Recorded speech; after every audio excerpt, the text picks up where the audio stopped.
Bonjour à toutes, bonjour à tous et bienvenue dans l'École du futur. Au programme aujourd'hui, la théorie quantique mise à l'honneur par les Nobel et un scientifique français lauréat du prix éponyme. Alain Aspect, c'est notre rôle modèle à suivre aujourd'hui.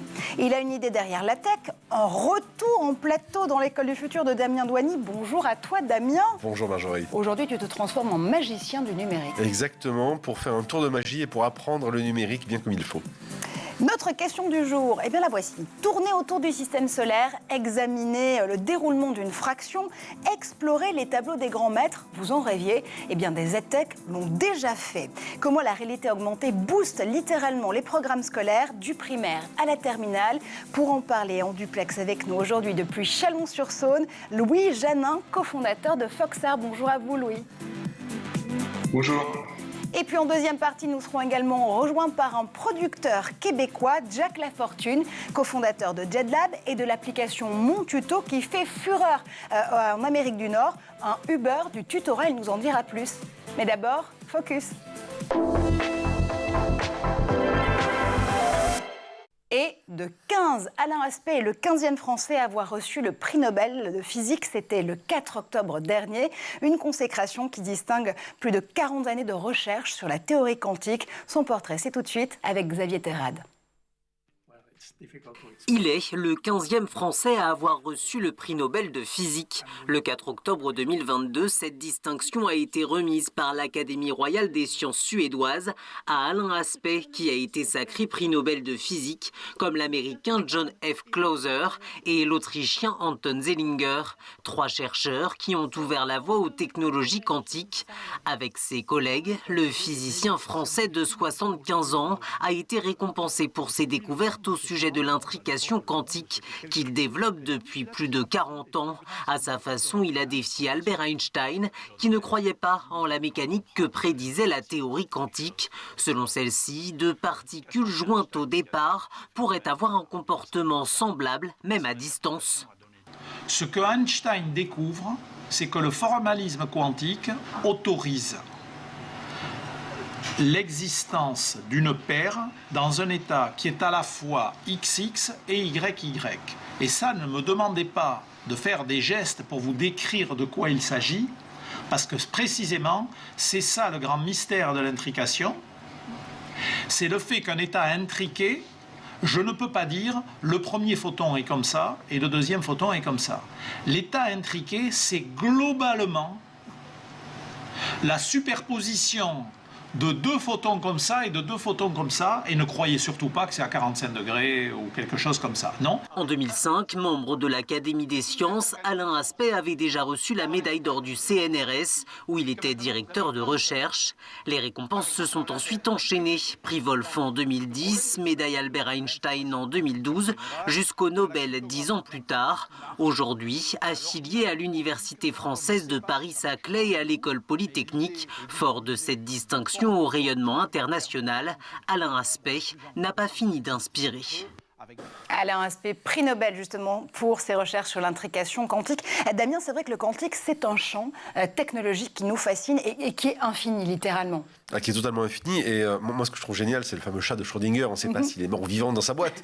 Et je trouve ça, c'est assez fascinant. Et ça va surtout être un champ d'investigation extraordinaire et certainement beaucoup plus fondamental que le métavers, je pense. Absolument. Et d'ailleurs, tiens, on vous proposera un numéro spécial sur les technologies quantiques et l'informatique quantique très bientôt dans l'École du futur. Allez, notre question du jour et notre talk on l'ouvre. C'est la toute première partie. On va essayer de comprendre comment la réalité augmentée booste littéralement l'éducation. Et avec nous pour en parler, Louis Janin, cofondateur de Foxart. Rebonjour à vous, Louis. Vous nous rejoignez depuis Chalon-sur-Saône, puisque c'est l'endroit où est implantée votre start-up Foxart. Le principe, il est relativement simple. Vous aidez les élèves du primaire au lycée à mieux comprendre les programmes scolaires grâce à des maquettes en réalité augmentée et en 3D, en 3 dimensions. Donc, l'idée, c'est tout simplement de rendre plus concret, ou plus concrètes d'ailleurs, les notions qui sont parfois abstraites, on va pas se mentir, en maths ou en sciences. Concrètement, Louis, on va pouvoir toucher du doigt les planètes du système solaire, tourner autour, comprendre comment se déroule littéralement une fraction, ou même explorer les tableaux de maîtres comme Guernica de Picasso, c'est ça ? Oui, c'est exactement ça. En fait, ce qu'on crée chez Foxart, ce sont C'est en fait très simple, c'est une nouvelle forme d'illustration qui sont des maquettes pédagogiques en 3D, animées, interactives. Une façon qu'on a des fois de présenter le projet, c'est de dire qu'on fait un peu comme les maquettes de Jamie dans C'est pas sorcier, mais en version virtuelle. Donc l'idée, c'est de rendre beaucoup plus concret tous les points qui restent un peu trop abstraits sur le papier pour les élèves. On crée des illustrations qui sont en fait beaucoup plus fidèles aux notions qu'elles représentent et qui vont donc aider les élèves à comprendre beaucoup plus simplement, beaucoup plus rapidement tout ce qui d'habitude est assez long à comprendre quand on a seulement un schéma statique en 2 dimensions, en noir et blanc sur le papier. Là, on a quelque chose qui va aider les élèves à aller beaucoup plus simplement et rapidement vers la bonne compréhension. L'idée, voilà, elle est très simple, c'est visualiser beaucoup mieux pour comprendre beaucoup mieux. Et on les voit justement en même temps ensemble, ces maquettes qui sont littéralement plus engageantes. On a envie aussi d'avoir plus d'attention en cours quand on peut, encore une fois, tourner autour de ces planètes, voir exactement comment se découpent les strates de la Terre, ou encore tourner autour de ces tableaux de maîtres. On comprend plus facilement parce qu'on peut rentrer littéralement dans le programme. Oui, c'est exactement ça. En fait, on travaille en co-construction avec d'un côté l'éducation nationale et énormément d'enseignants, et de l'autre côté avec la recherche spécialisée en sciences cognitives. Et ce que la recherche dit, c'est que notre cerveau, depuis des millions d'années d'évolution, ce qu'il aime pour apprendre et comprendre, c'est visualiser des objets en 3D dans son environnement, alors que c'est beaucoup plus compliqué pour lui de déchiffrer des schémas ou des descriptions écrites. Oui, je vous emboîte le pas parce que je crois qu'il y a des recherches notamment qui expliquent en psychologie cognitive que les technologies immersives, réalité augmentée et réalité virtuelle en tête, permettent un meilleur apprentissage à près de 8% sur une même classe d'âge. Oui, c'est ça. Ça, c'est des résultats qu'on connaît. On a nos propres résultats aussi, puisqu'on crée des expérimentations dans des classes où on essaie de voir la différence entre ces technologies-là et les moyens plus classiques d'apprentissage. Et on voit vraiment des différences assez importantes. Et ce qu'on voit très nettement, c'est ce que vous disiez sur l'engagement et la motivation des élèves, qui sont beaucoup plus motivés. Mais aussi, ce qui est très important, c'est que comme on remet tous les élèves à un même très haut niveau de visualisation, eh bien, on les place tous à un haut niveau de compréhension. Et donc, ce que ça apporte, c'est que les élèves qui d'habitude sont en difficulté vont vraiment rattraper leur retard par rapport aux autres. Et ça, c'est très important pour la différenciation. On n'a pas besoin de donner différentes ressources à différents élèves. En donnant les mêmes ressources à tous les élèves, on a une très bonne compréhension de la part de tous les élèves et les élèves en difficulté qui rattrapent ceux qui ont plus de facilité. Oui, on met tout le monde sur un même pied d'égalité grâce à l'immersion. D'ailleurs, ce marché de la réalité augmentée dans l'EdTech, il continue à progresser. On va regarder tout de suite les chiffres, notamment du cabinet JP Bullhound, avec Guillaume Bonneton, qui est son directeur d'investissement.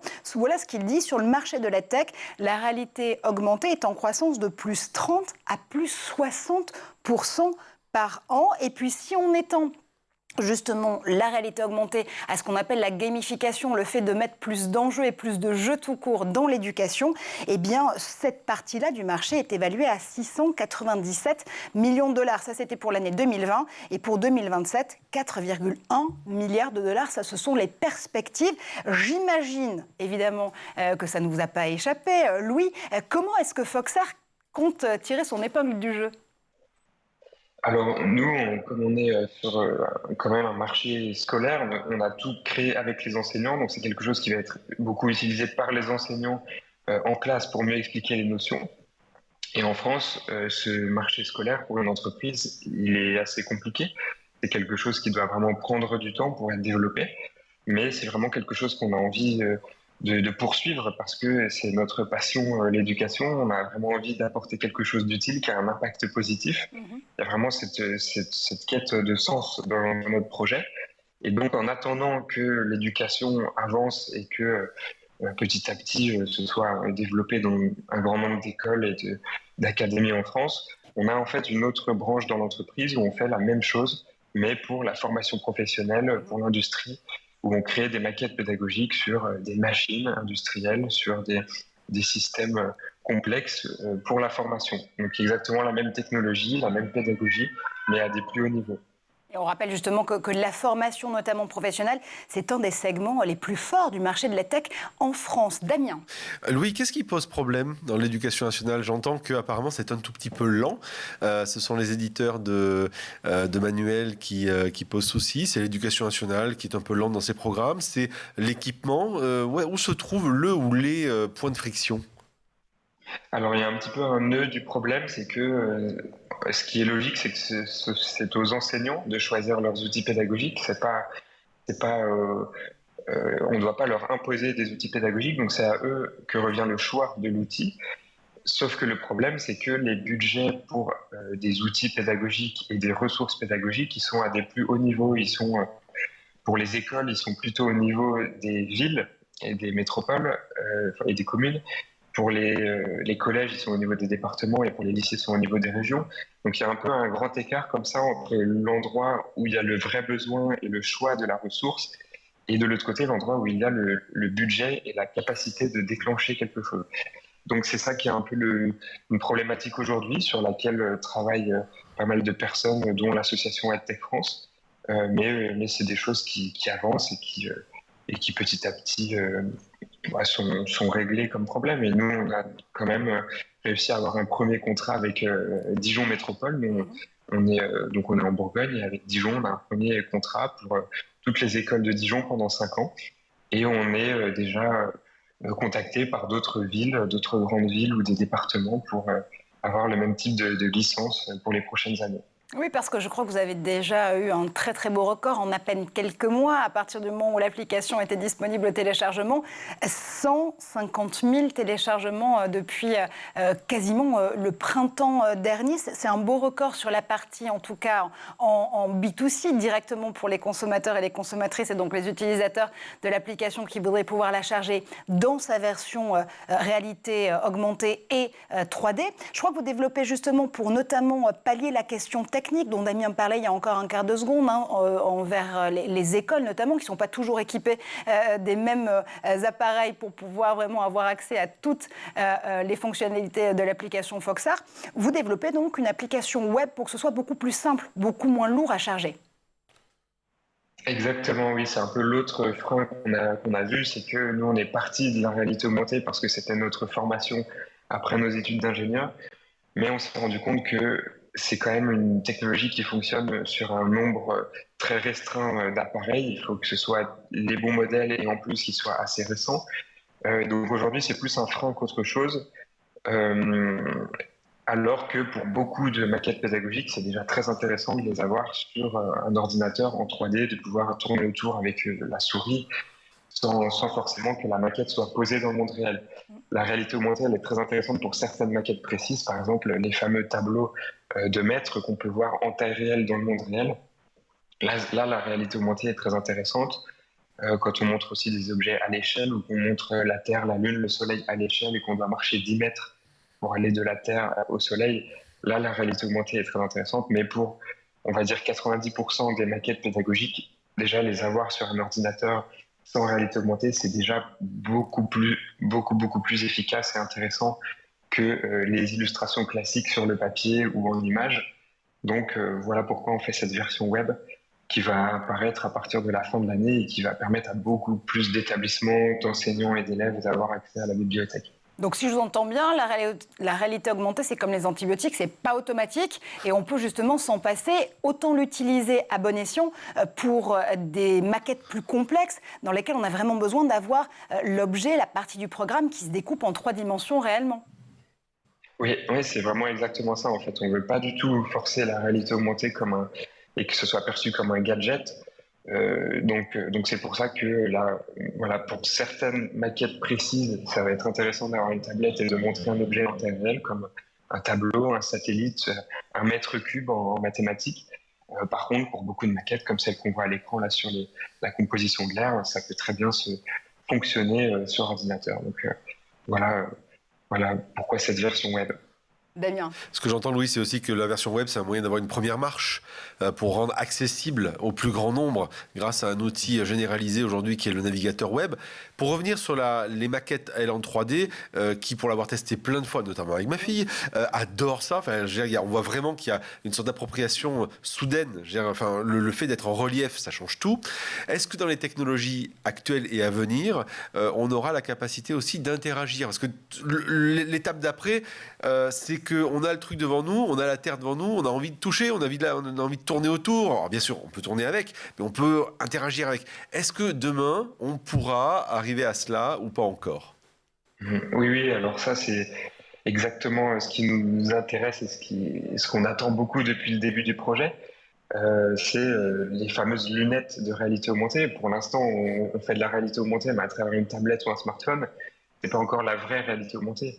La vraie réalité augmentée, c'est quand on aura des lunettes transparentes qui afficheront les objets dans le monde réel, en vrai 3D, on les verra en 3D.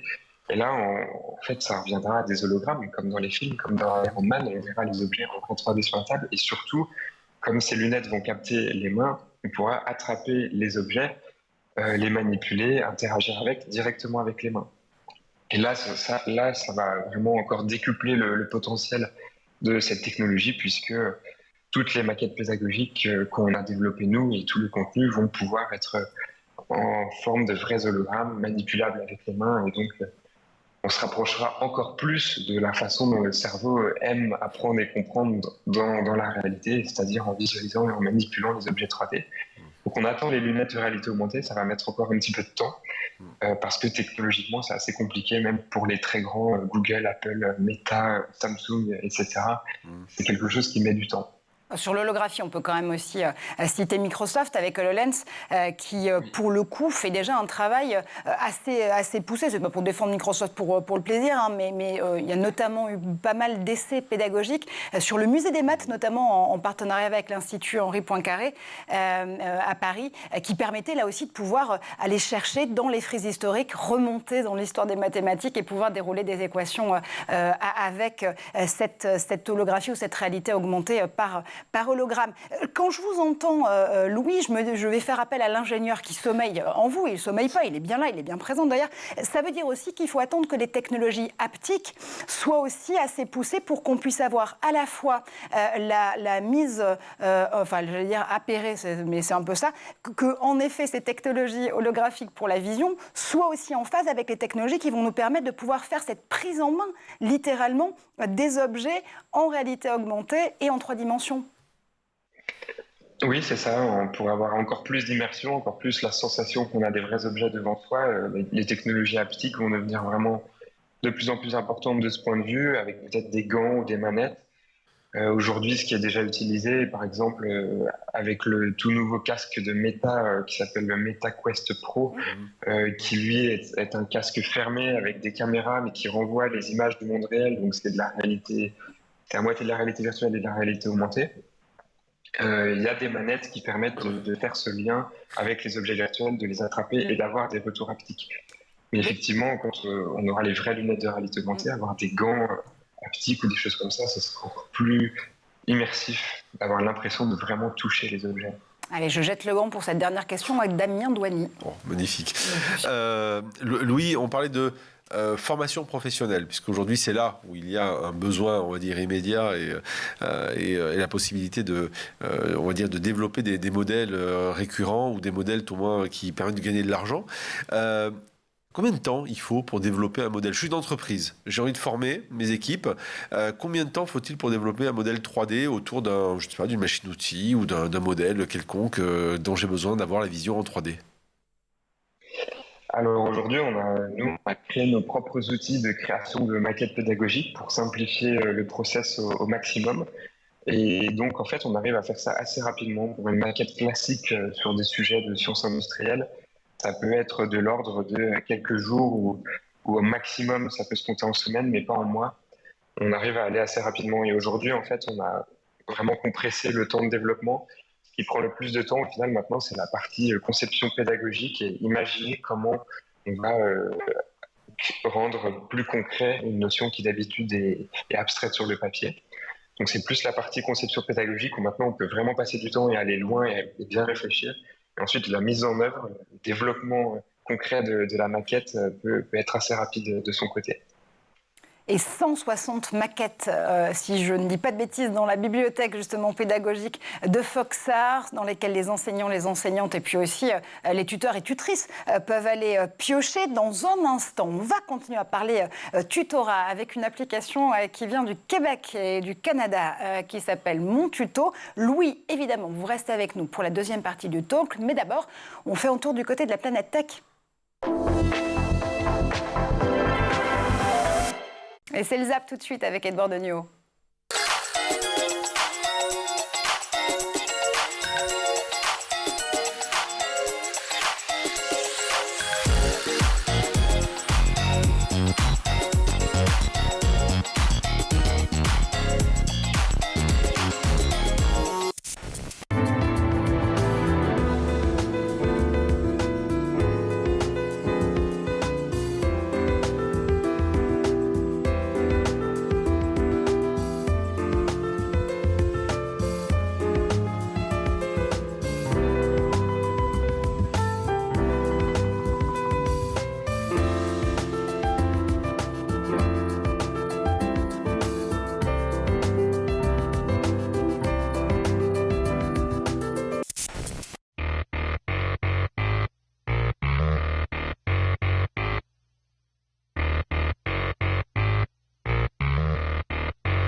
That one has no battery yet. That one I couldn't charge. If not, I would show it to you. It's called the HoloLens. That one is called the HoloLens.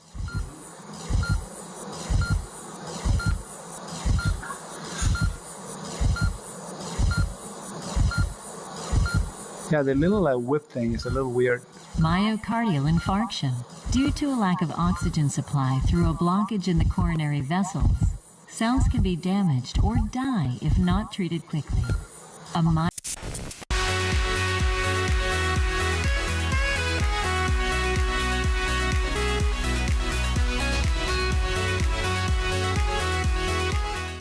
Et on est de retour sur le plateau de l'École du Futur, toujours en compagnie de Damien Douany à mes côtés aujourd'hui, toujours en compagnie de Louis Janin, le cofondateur de Foxart depuis Chalon-sur-Saône. Et on est rejoint pour cette partie par Jack Lafortune. Jack, vous êtes producteur canadien, québécois s'il en est. Vous êtes le cofondateur de la société JetLab, société de production, et surtout de cette application dont on va parler dans un instant, Mon Tuto. Bonjour à vous. Bonjour. Mais d'abord, avant de reprendre justement notre talk, on fait un tour derrière la tech et derrière surtout les idées de Damien Douany aujourd'hui. Marjorie, est-ce que tu es fan d'escape game ? Ouais, j'avoue, j'aime bien les escape games. Moi, je suis un très grand fan d'escape game. Alors, pour rappel, pour ceux qui ne savent pas ce que c'est qu'un escape game, c'est un jeu qui se joue en équipe et qui nécessite, pour réussir une mission dans un temps imparti, d'interagir avec des objets, et ce, ensemble. On gagne en équipe. C'est un format qui est très à la mode et qui allie le ludique et la pédagogie, et c'est tout ce qu'on aime ici à l'École du Futur. Et bien sûr, c'est un format qui a aussi été retenu pour des expérimentations, pour des jeux, et notamment pour l'une d'elles qui s'appelle Les Magiciens du numérique. C'est un jeu qui a pour objectif de sensibiliser les jeunes aux bons usages du numérique. Très bonne idée s'il en est, mais pourquoi est-ce qu'on passe par un escape game pour sensibiliser à ces usages? C'est pas évident à dire. C'est pas évident, je suis d'accord. Rien que pour prononcer le mot, il faut faire un escape game. Alors, ça part d'abord d'un constat. D'après un baromètre d'un cabinet qui s'appelle Junior City, un baromètre annuel, plus de la moitié des écoliers âgés de 7 à 14 ans possèdent un téléphone portable. Oui, je suis un peu tombé de l'armoire, j'avoue. Le phénomène s'est fortement accéléré chez les 9-10 ans en 2021. Le nombre d'enfants équipés d'un portable aujourd'hui chez les 9-10 ans est de 12%.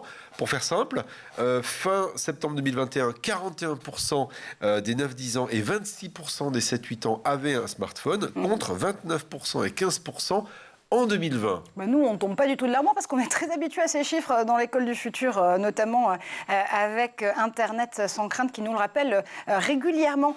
Quand même, ça dénote une véritable accélération de la possession d'écran et de smartphone pour les moins de 13 ans.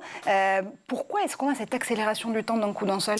Alors, il y a plusieurs éléments, mais globalement, le smartphone fait figure d'objet d'émancipation et d'autonomie pour les enfants. Alors, en clair, avoir son premier smartphone, c'est faire un premier pas vers l'adolescence, tout simplement. Donc, concrètement, ils deviennent adolescents plus tôt.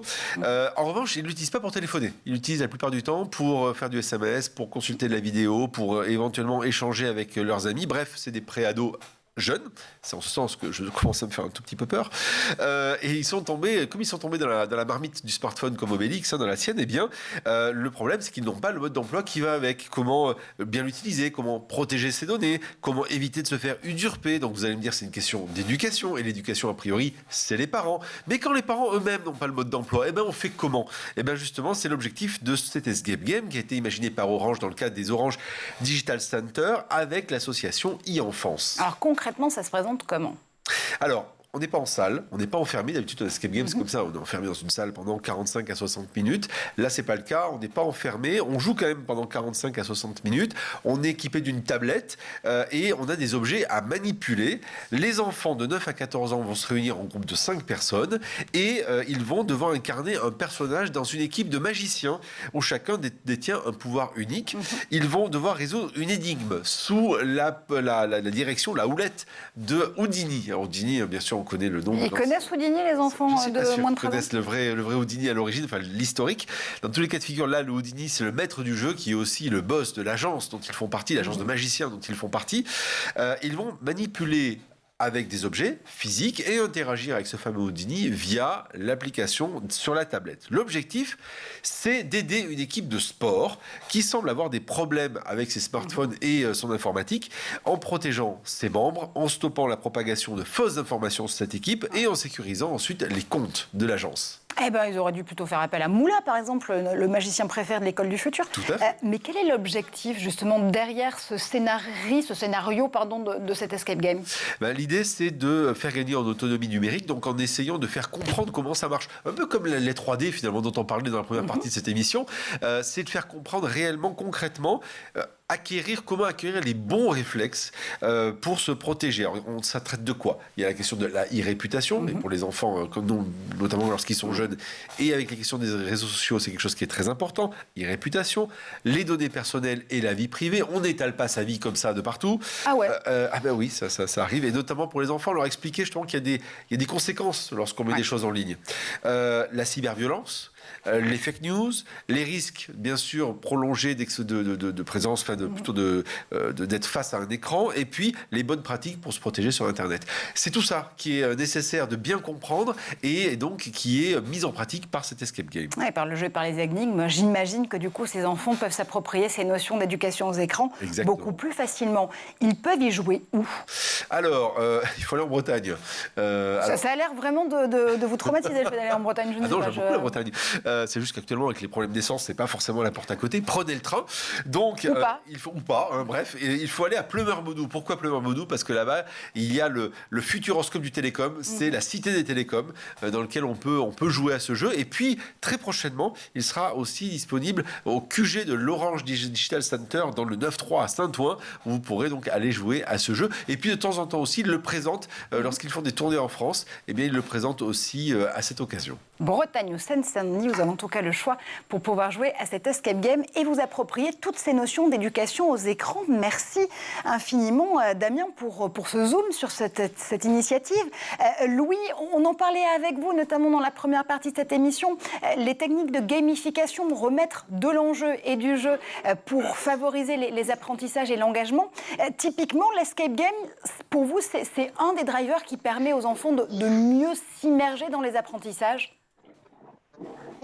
Oui, clairement, c'est l'apprentissage. Là aussi, la recherche montre que depuis des millions d'années d'évolution, elle passe énormément par le jeu. Et d'où ce ce mouvement de ludification des supports pédagogiques, et donc les escape games, c'est quelque chose de très intéressant pour ça et qui est de plus en plus utilisé par les enseignants dans l'éducation nationale avec la création de leurs propres escape games en classe pour mieux expliquer un grand nombre de choses à leurs élèves. Et on attend peut-être un futur escape game avec les maquettes en réalité augmentée de Foxart. Tiens, pourquoi pas, ce serait drôle. Ce serait super. Oui.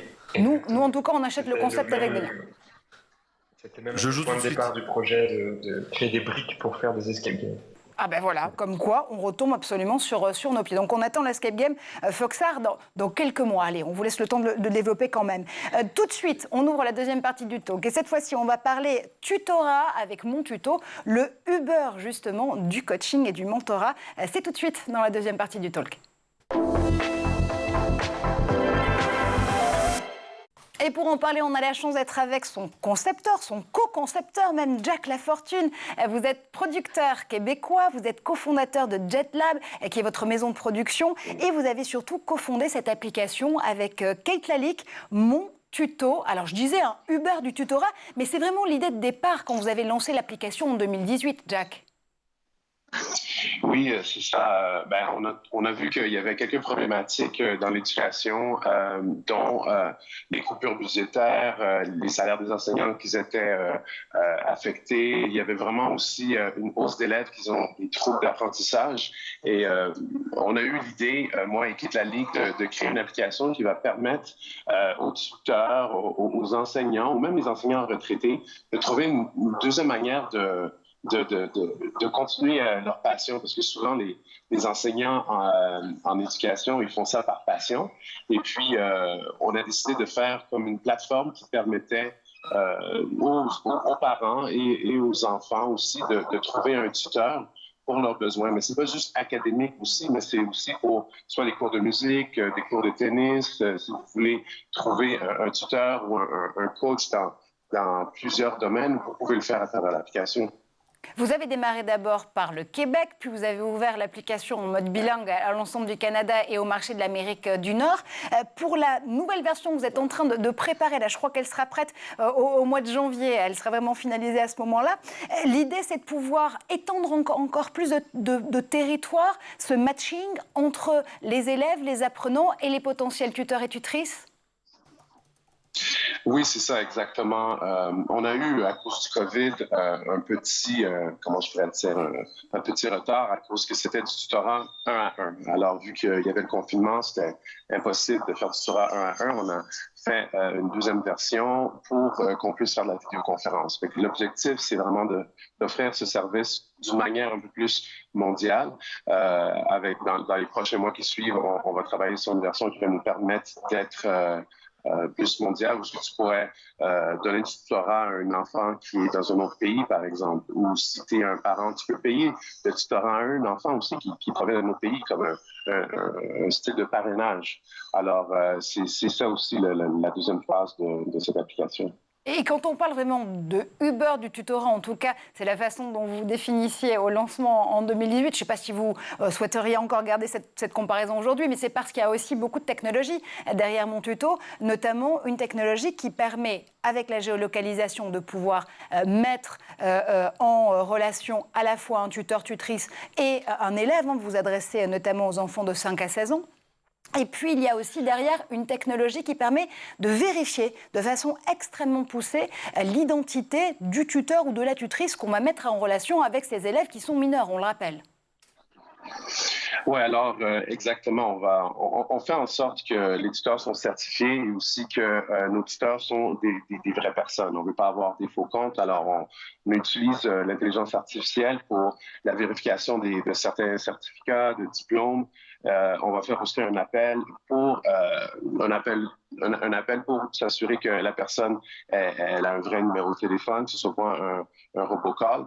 Et puis, qu'est-ce que ça va nous permettre aussi d'utiliser la géolocalisation pour avoir un tuteur qui est à proximité de cet enfant ou cet élève qui a besoin de tutorat. Pourquoi on commence aussi avec les jeunes de 4 à 16-17 ans? C'est parce qu'on voit que c'est l'âge critique où est-ce que l'éducation, la bonne éducation, l'apprentissage est crucial. C'est crucial d'avoir une bonne éducation des jeunes. Et puis, par la suite, on va voir pour faire d'autres versions pour atteindre les élèves qui sont à l'université ou les études supérieures.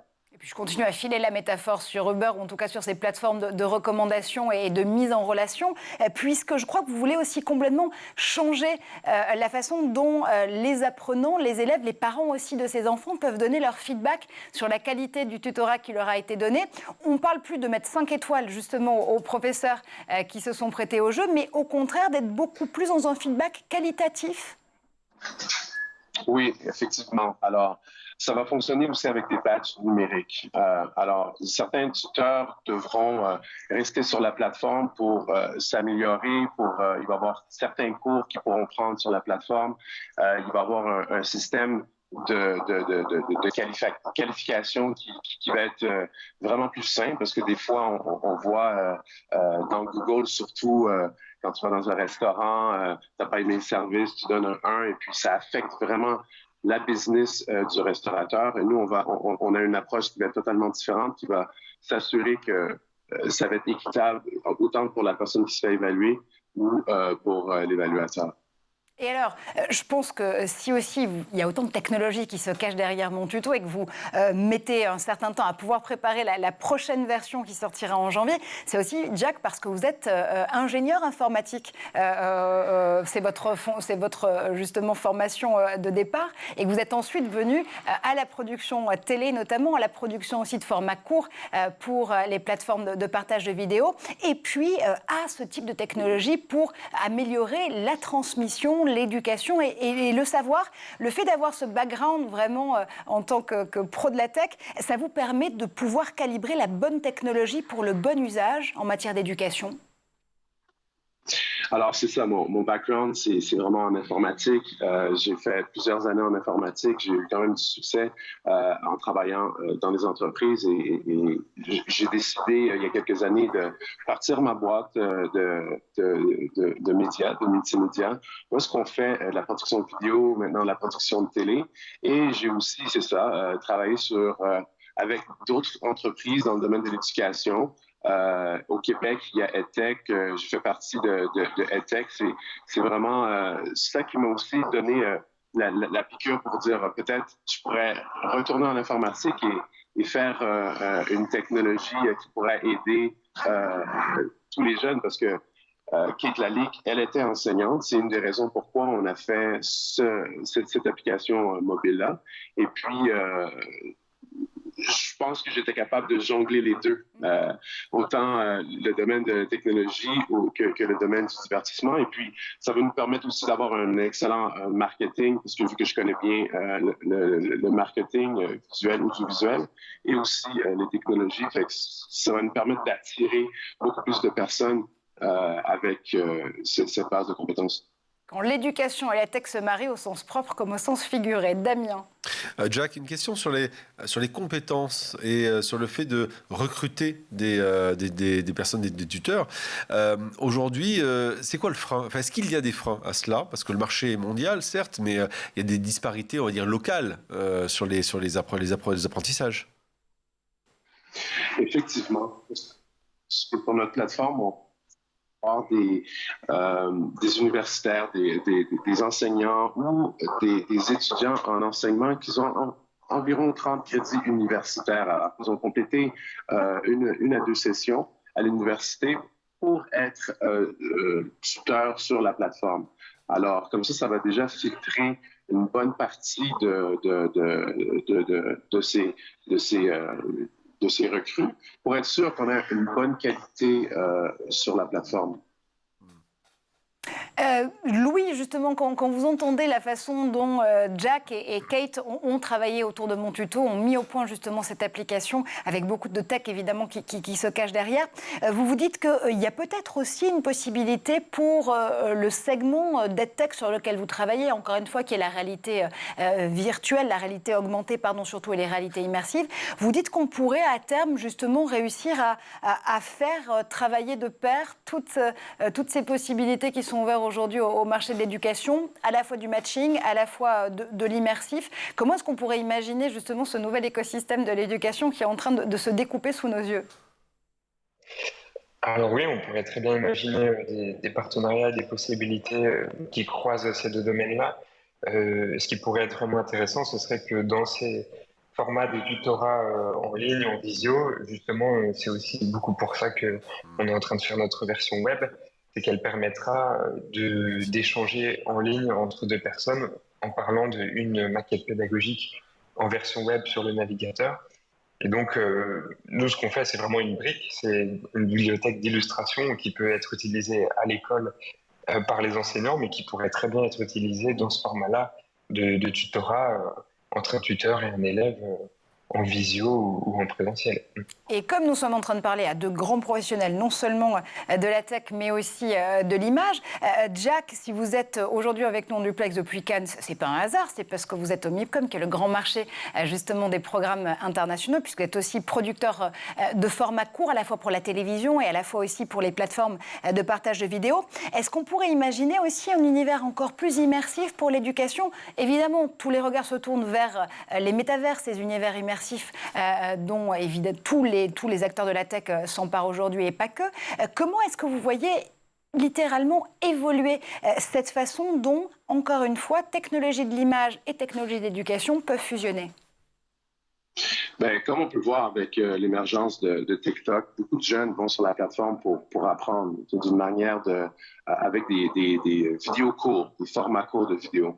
Alors, c'est vraiment aussi l'approche qu'on veut faire. C'est dans mon tuto, quand tu vas naviguer pour chercher un tuteur, autant qu'il va y avoir des photos, il va y avoir des formats de vidéos courts où le tuteur pourrait se présenter pour se vanter un peu de ses talents.